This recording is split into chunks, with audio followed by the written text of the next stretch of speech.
పోయినసారి జరిగిన శాసనసభ ఎన్నికల్లో రాష్ట్రమంతటా ఒకలాగా ఫలితాలు వస్తే హైదరాబాద్లో మాత్రం ఒక్క సీటు కూడా కాంగ్రెస్కి ఇవ్వకుండా అన్ని సీట్లు కూడా బీఆర్ఎస్ పార్టీకే ఇచ్చారు.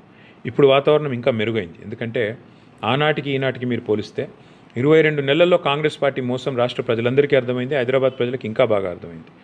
22 నెలల్లో కొత్త రోడ్లు వేయడం, కొత్త బ్రిడ్జిలు కట్టడం కాదు, ఉన్న రోడ్లను కూడా కనీసం మెయింటైన్ చేసే పరిస్థితిలో కాంగ్రెస్ ప్రభుత్వం లేదు.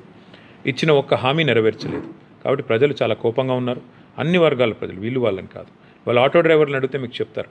ఇక్కడ ఉన్న 1,20,000 మంది ఆటో డ్రైవర్లు ఉన్నారు హైదరాబాద్ మహానగరంలో. వారందరికీ తెలుసు కాంగ్రెస్ ఎట్లా మోసం చేసిందో, ఏ రకంగా వాళ్ళ కడుపు మీద కొట్టిందో.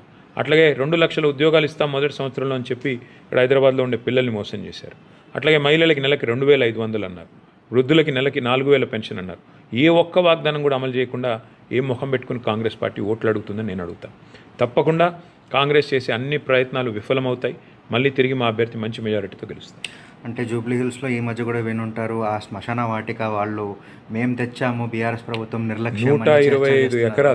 125 ఎకరాలు ముస్లింలకి, క్రిస్టియన్లకి శ్మశాన వాటికల కోసం 2022లోనే కేటాయించింది బీఆర్ఎస్ ప్రభుత్వం.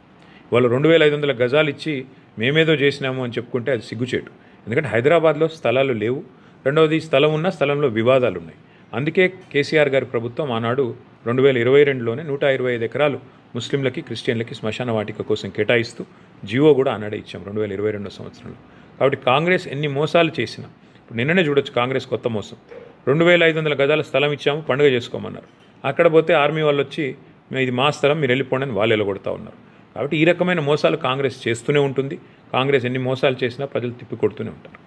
ఇప్పుడు ఈ మధ్యకాలంలో ఈ బస్ ఫేర్ హైక్ పెంచడం తెలుసు, అది ఈ మహాలక్ష్మి స్కీమ్ని ఆఫ్సెట్ చేసుకోవడం కోసమే అనుకోవచ్చు. రేవంత్ రెడ్డి గారు ఎప్పుడు చెప్తుంటారు ఇన్నోవేటివ్ థింకింగ్ అని. ఇన్నోవేటివ్ థింకింగ్ అంటే ఏంటి అంటే భార్యకి ఫ్రీ బస్సు, భర్తకి డబుల్ రేటు, పిల్లల బస్ పాస్ల ఛార్జీలు పెంచడం. అంటే అల్టిమేట్గా ఒక కుటుంబం మీద గతం కంటే 20% ఎక్కువ భారం పడడం. ఇది ఇన్నోవేటివ్ థింకింగ్ అంటే. ప్లస్ పనిలో పని ఆర్టీసీని ప్రైవేటైజ్ చేయడానికి, ప్రైవేట్ పరం చేయడానికి మార్గం సుగమం చేసుకోవడం. ఇవాళ ఈవీ బస్సుల పేరిట మొత్తం ప్రైవేట్ వ్యక్తులకు అప్పచెప్తా ఉన్నారు. ఏం అవసరం ఉంది? ఎందుకు ఈవీ బస్సులు కార్పొరేషన్ ఎందుకు కొనకూడదు? ఎందుకు కార్పొరేషన్ నడపకూడదు? అంటే ఈ రకంగా ప్రైవేటు పరం చేయడానికి ఆర్టీసీని ఒకవైపు, ఇంకోటి మధ్యతరగతి కుటుంబాల జేబులు గుల్ల చేయడానికి ఆర్టీసీ, ఇంకా ముఖ్యంగా హైదరాబాద్లోనే ఛార్జీలు పెంచారు, బయట పెంచలేదు. ఎందుకంటే వారికి తెలుసు హైదరాబాద్లో ఒక్క సీటు కూడా రాలేదు, మళ్ళీ భవిష్యత్తులో కూడా రాదు. కాబట్టి ఆ కోపం కూడా ప్రజల మీద తీయడానికి ఒక్కొక్క టికెట్ మీద 10 రూపాయలు పెంచారు.